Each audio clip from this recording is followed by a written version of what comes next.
Let's go ahead and get started with the New Deal. I know we just talked about the Great Depression. You should have watched part one.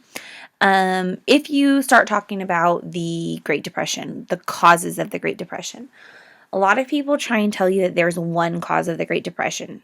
Would you agree or disagree with them at this point? I hope you said disagree.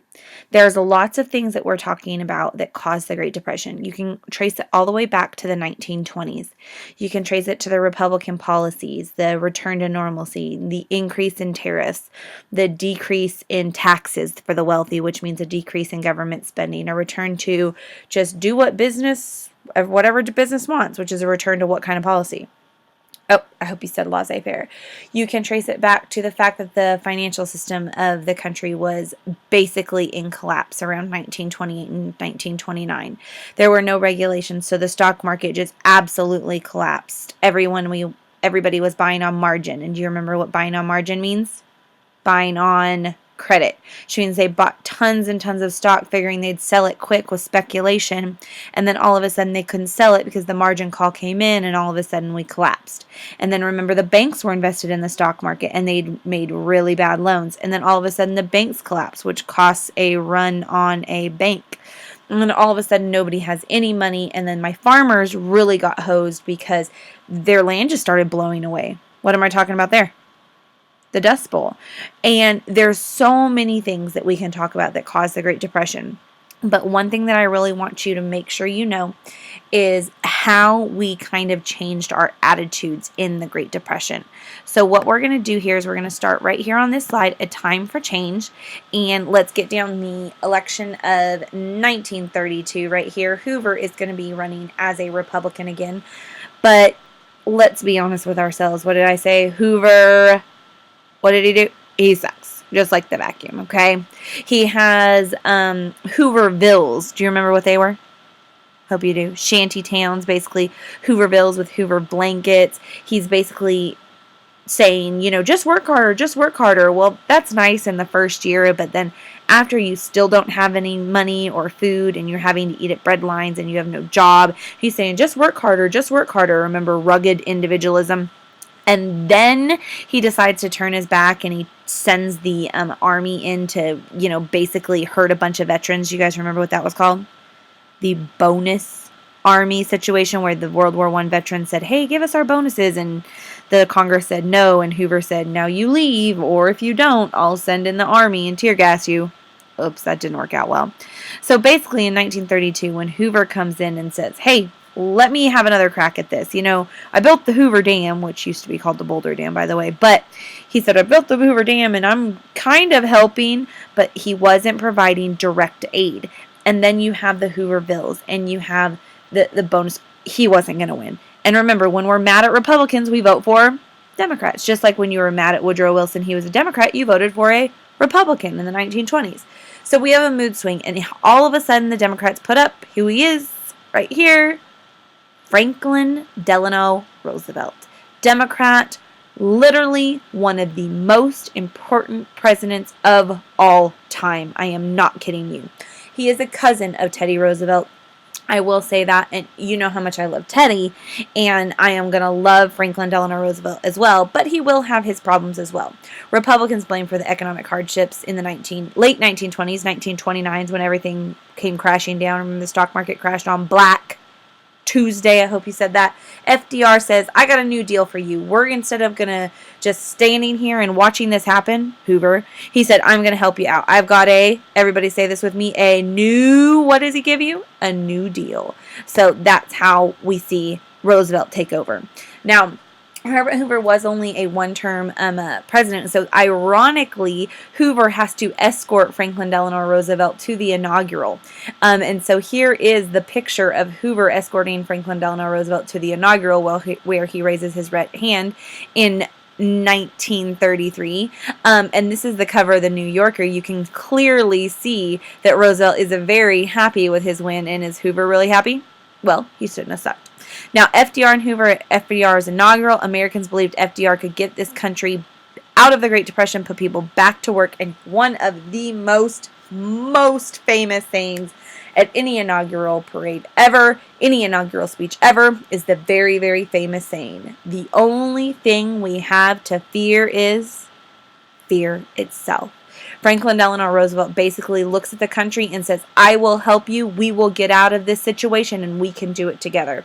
He wins their votes and he wins their, really, hope, if you will.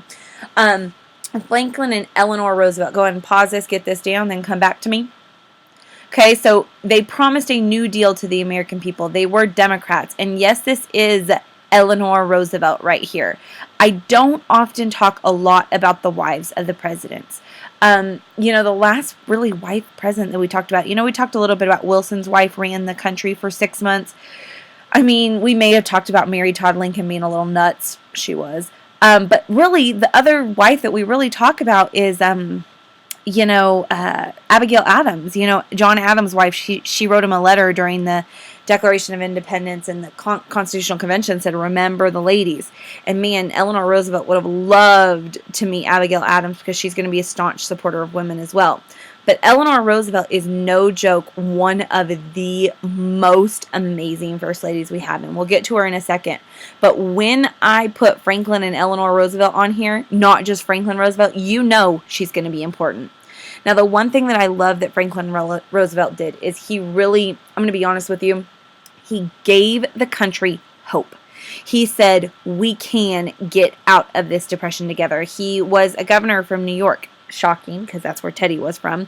And he was, no joke, one of the most influential people in American history.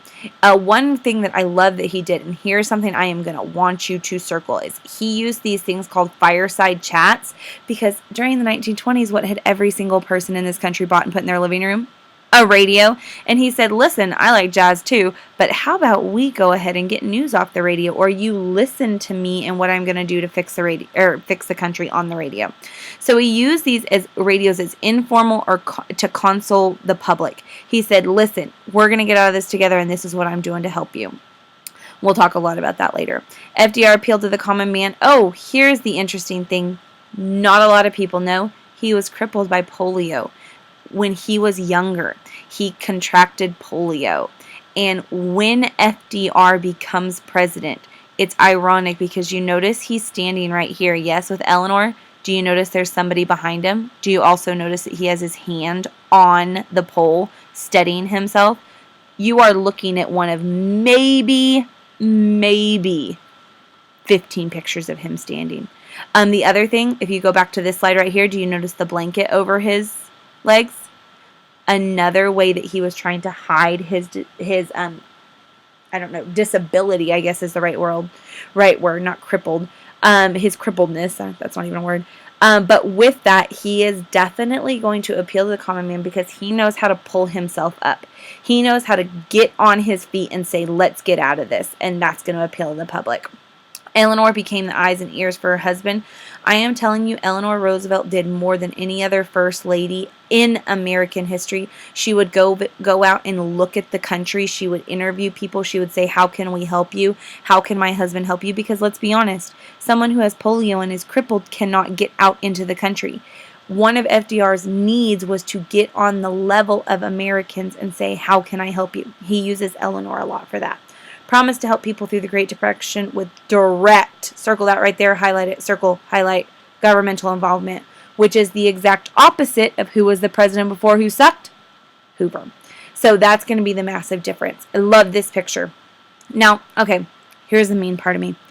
Let's be real honest. Eleanor Roosevelt is not going to win any beauty pageants, okay? She is not the most beautiful woman in the world, but guys, this is the picture-perfect example of how somebody can be judged on looks and you never get to meet the inside of that person's personality. She is unbelievable. This is a picture of her visiting a West Virginia coal mine in 1933. And one of the best quotes in American history comes from here. She goes down into the coal mine. It's nasty. It's dirty. It's dusty. She is completely filthy when she comes out. And she gets out, and one of the reporters, obviously you can tell this is a spectacle, comes up to her and said, Mrs. Roosevelt, don't you think that it's a little weird that the first lady, the the beauty of this country is down in a coal mine. And she looks at him and she said, first of all, just because I'm a woman doesn't mean I can't do things that men can do. Women's rights right there. Little Abigail Adams, remember the ladies? But then she says, and second of all, I am my husband's eyes, ears, and legs. What he cannot do, I will do, and I will serve the country in that way. Totally 100% amazing woman. She's a major advocate for African Americans, circle this, and women. In fact, she will renounce her membership in the DAR, the Daughters of the American Revolution, I do believe, because they refused to have an African American singer at one of their events. This is one of the most prestigious basic clubs in America. She says, yeah, I don't need y'all anymore. If you're not going to let an African American sing, you don't need my membership. She's one of the strongest, most opinionated ladies in American history. Literally, Hillary Clinton, you know who Hillary Clinton is now? That's who we would compare her to. In fact, Hillary Clinton probably looked to Eleanor Roosevelt for how she wanted to act as First Lady. Now, here's the deal. When FDR comes into office, I am not joking you, he is going to hit the ground running. Oh, might not be the best joke, or saying, but he will. Doesn't matter if he's crippled, he gets to work. First thing he says is, you want to fix this country? Let's restore confidence in banks. Underline this. The first thing he does, and this sounds weird, but listen to me. Listen to me on this. Okay, so even pause and get this down, and then listen to me. First thing he does, he calls a national bank holiday, sends everybody home, which sounds weird. I want to restore confidence in the banks, so y'all go home.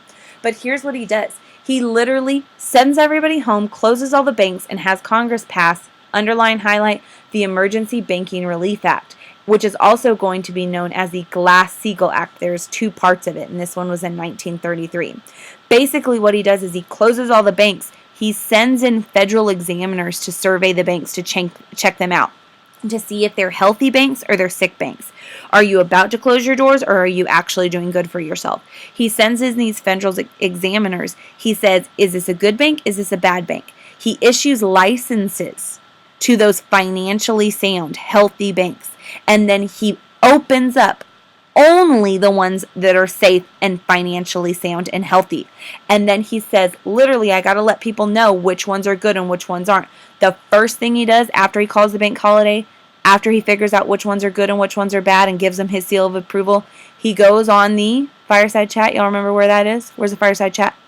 On the radio to inform the public banks that were secure if they had his seal on them. The following day, this is massive. Start. For the first time since the stock market crash in what year? 29. Deposits outweighed withdrawals right here. First time it's happened. So his immediate actions, the first thing you need to know he did is he said, I got to take care of the banks. Now from there, he is going to have more fireside chats that are going to help him out. I think I have a really, really good clip right here of his most famous saying. Let me assert my firm belief that the only thing we have to fear is fear itself. He said, I pledge to you and I pledge myself a new deal for the American people. The only thing we have to fear is fear itself. He used these fireside chats as a way to, go ahead and circle, reassure the American public. His comforting voice, words, confidence in the country are exactly what this country needed to hear. They said, we've got somebody who's going to fight for us, and that's the way it is going to be. And that is what's going to keep us out of this Great Depression. Here's a good little practice question for you if you want to see. Now, 100 days. First thing I want you to do, start. This is how unbelievably influential we have Franklin Delano Roosevelt as. 100 days is literally all it took for him to turn this country around and to get back on its feet. Now, with this, the first thing I want you to do is go ahead and get this slide down. Oh, crap, I'm sorry. Pause it, get it down. Okay, let's talk about it. Now, Roosevelt's 100 days were extremely successful. Him and Congress basically went to work as soon as he took office. The first thing he does is take care of the banks. The next thing he does is he says, I want to provide relief, recovery, and reform to the American people. From March 1933 to June of 1933, Roosevelt sent 15 proposals, and all 15 were adopted. You guys know what kind of a percentage rate that is for success? 100%, because FDR, let's be honest, is about it. Now, with that, Congress and the president tried anything reasonable to overcome the Great Depression. So they passed all of these acts. Every time you see act, it's a law. So those first two acts we saw, the Glass-Steagall Act and the Emergency Banking Relief Act, those were to fix the banks. But look at this, Emergency Banking Relief. Economy Act, Beer and Wine Revenue Act. Oh yeah, you want to know what he got rid of as well? Out beside this slide, this is what I'm going to be checking for on the notes when I'm grading them. He overturned prohibition. So what amendment did he pass? The 21st. Which overturned what amendment was prohibition? The 18th. I always remember this is because 21 is when you can legally drink. And that is exactly when you should drink. Okay? Literally, don't do it early because it's a bad idea. But with that, you have tons and tons of significance in that. Beer and wine revenue, you can sell it, make taxes, the government can get more money, and it'll be better off. And here's the other thing. FDR is pretty realistic. He said, if you're going to live through this Great Depression, if you're of age, you should be able to have a beer. Now, with that, the Unemployment Relief Act, the Civilian Conservation, the all these right here that we're about to talk about, every single one of these tried to help the economy. He wants to provide, and these are the 3 R's, circle them right here, relief, recovery, and reform. In fact, here they are. Now, this one right here, go ahead and pause, but take a look at this one here. I said we were going to get to the 3 R's. 3 R's, relief, ease the suffering of the needy. That means the poor people, okay, which is basically 99.9% of the people in America. Then recovery, begin economic growth. And then finally, he says, let's go ahead and reform it. Do you remember what that word means, reform, right there? Circle it. Reform, circle it. Are you circling it? Now, out beside it, write what it means. To change, to make it better. Here's the deal. He says, I need a new deal. I need government programs, underline that up here, which provide direct relief. Oh, thanks, Hoover. Okay. Now, FDR is going to provide direct relief to suffering Americans through government spending, which is another thing that the 20s didn't have. So it's going to renew democracy, restore confidence in banking, stimulate the economy, put people back to work, and restore confidence. There's going to be people that he puts together. I kind of want you to highlight this right here. It's called brain trust. These are still put together today because when there's a really difficult problem, FDR said, hey, I might not be smart enough to fix this, but I know people who are, and I can put them in a room and they can figure it out. A brain trust, kind of like what Washington put together when he said, I'm not the smartest person on foreign affairs or anything. I'll create somebody, a cabinet, right? So with this, he says the main objective for his brain trust to figure out is he wants relief for the needy, recovery for the economy, and reform to make sure it never happens again.